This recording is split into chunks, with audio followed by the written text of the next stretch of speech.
Hey y'all, it's Friendly Neighborhood Therapist, and today is July 4th, 2025, better known to all of us as Independence Day. Yes, Independence Day, the commemoration of the adoption of the Declaration of Independence on July 4th, 1776 by the Second Continental Congress, declaring the 13 American colonies free from British rule.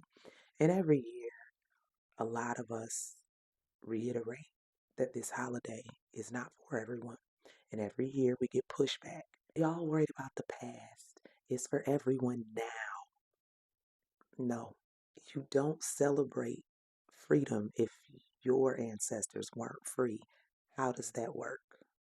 You see, it took almost another 100 years for all of the citizens in this country to be free, for all of the citizens in this country to be considered fully human and not three-fifths. Either way, I don't know why this triggers so many people. Um, I really don't.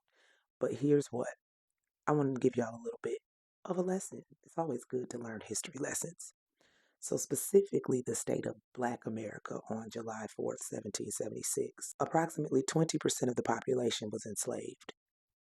And the ideals of the revolution and independence did not extend to that population. Now, one thing a lot of people love to jump on here and say, including Black people, which always confuses me, is that, well, all the Black people in the country were not slaves. There were Black people or African people who were here prior to slavery starting, and there were also free Blacks. Y'all do understand how percentages work, right? There were not a ton of people of African descent here prior to slavery starting, and the very small percentage of Black Americans who were free still face discrimination and limitation on their rights and opportunities, which sounds very similar to now. You have to realize that after the 4th of July of 1776, and even after the Civil War, and after Reconstruction, Black people in this country still had to deal with Jim Crow. They had to deal with redlining. They had to deal with colored and whites, water fountains, and segregation, and all these things. We are only 159 years removed from when slavery was legally abolished. Okay? So be clear. This day is not for everyone to celebrate. It never has been. And so some of us just rejoice in having a day off of work and being able to hang out with family and eat and have a good time, but we are not actually celebrating freedom today because freedom wasn't given to our ancestors today. And the more I think about it, racism is so heavily steeped into the fabric and foundation of this country that it shows up in the oddest of places.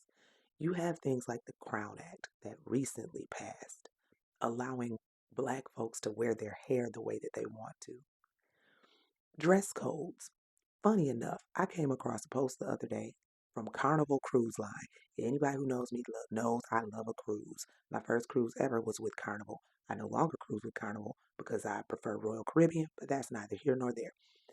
Carnival Cruise Line put out a new set of rules for cruisers because we often see things from Carnival Cruise Lines like fighting and all sorts of different things that get posted online.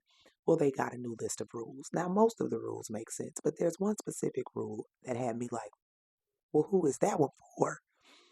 There's a rule now that you are not allowed to bring any fans, specifically clacking fans.